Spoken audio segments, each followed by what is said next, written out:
Hi all, thanks for tuning in to my second virtual guest sommelier segment.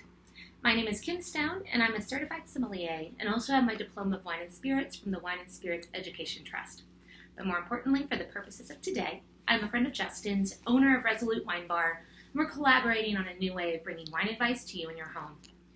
These are some very interesting times, to say the least, where personal human contact is sorely missing, and you're probably feeling the lack of your favorite sommelier.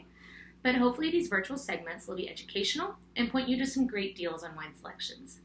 If you missed the last virtual sommelier review on Riesling, using two examples from Old and New World, you can find a link to the Instagram TV post if you follow at Penfolds_Kim on Instagram.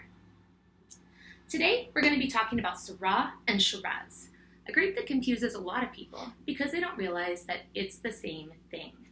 Now, this confusion is totally understandable, considering the Syrah grape produces a very diverse range of styles, depending on climate and growing region.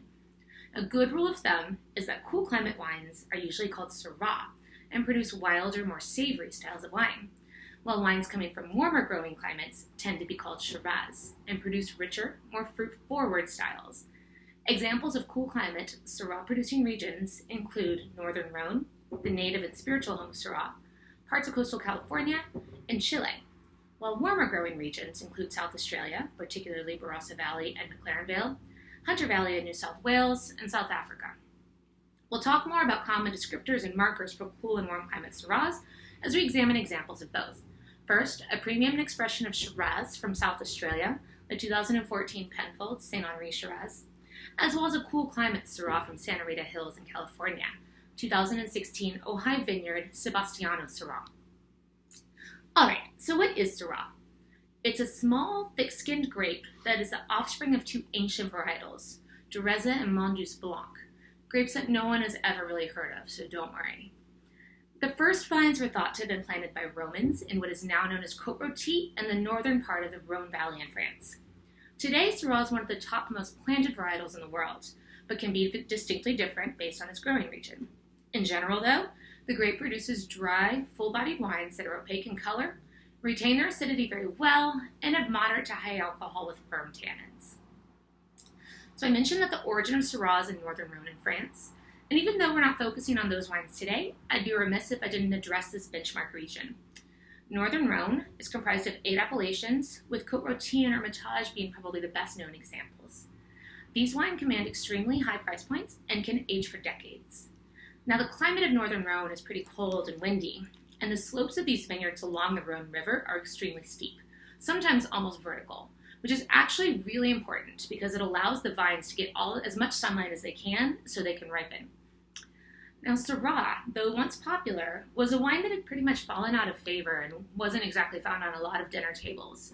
But with the worldwide introduction of Shiraz by Australia in the 1980s and 1990s, this grape saw a huge revitalization in consumer interest. So let's move to Australia and talk about Shiraz.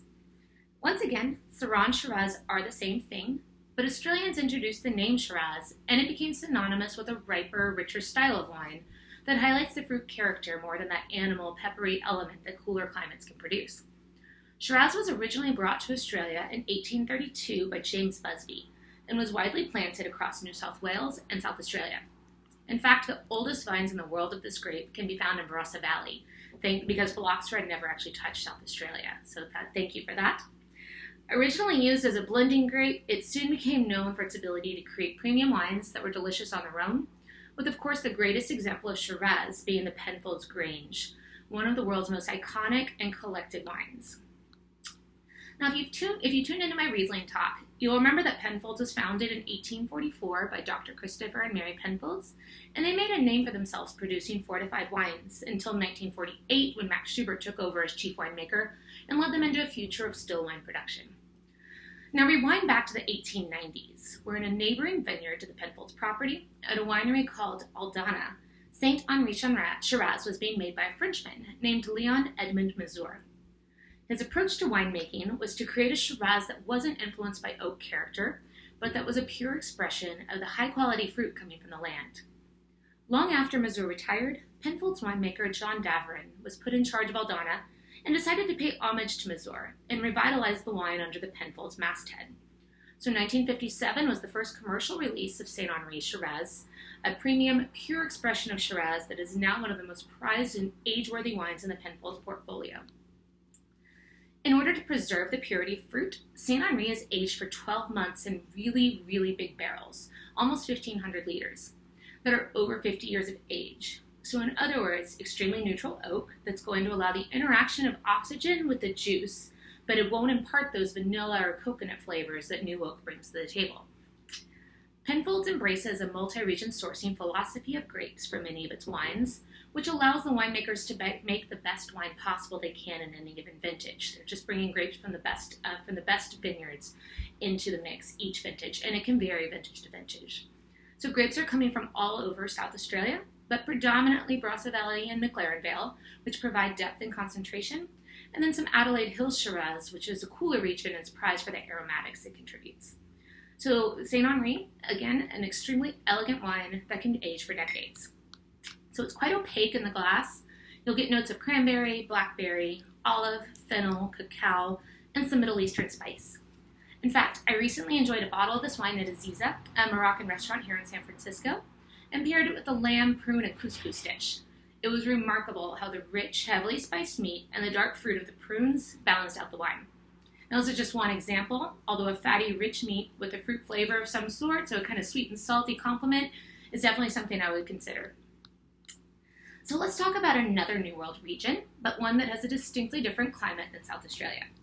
Santa Rita Hills is a cool climate AVA, or American Viticultural Area, that's a part of Santa Barbara County, just about an hour north of LA. It's well recognized for its production of high-quality Chardonnay and Pinot Noir, thanks to the strong winds and fog coming in off the Pacific Ocean. The hills in this AVA run east to west, so it forms a sort of funnel for the cool fog and breezes to enter in between the valleys and creates a cool microclimate. So this AVA was founded in 2001, so it's actually relatively new in comparison with the long tradition of Northern Rhone and even other New World regions like Barossa Valley. Syrah has long been the red-headed stepchild of Santa Rita Hills, because even though it's recognized as a stellar growing location for the grape, it doesn't make a lot of financial sense for many producers to plant Syrah instead of Pinot Noir, which is a grape that has a stronger following and can command a higher price point. As a result, you find a very small percentage of Syrah under vine. So we're talking about 50 acres of Syrah versus 1,500 acres of Pinot. 1,500 acres, just to emphasize that, 1,500. So Adam Tomac, owner of Ojai Vineyard, has a different perspective and has actively moved his Syrah vines to cooler and cooler vineyards over the course of decades in an attempt to press the boundaries of what cool climates Syrah can do. He was one of the original Santa Barbara County winemakers, moving to this virtually untouched region in 1976 and playing an important role in the development of the wine scene. Now Ojai Vineyard is recognized for its production of exemplary Syrahs, as well as Pinot Noir and Chardonnay. So this particular wine is coming from John Sebastiano Vineyard and was first planted in 2007, this vineyard was. It's located on the northeastern edge of Santa Rita Hills AVA on a really windy site that gets a lot of intense breezes coming in off the Pacific. The vines are planted on a steep western-facing slope, which is important because it allows the sunlight to reach the vines and create the phenolic ripeness.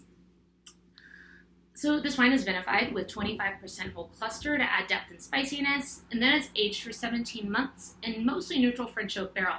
So it's kind of cool that both of the wines we're talking about have neutral oak, which really allows the character of the grape to shine through.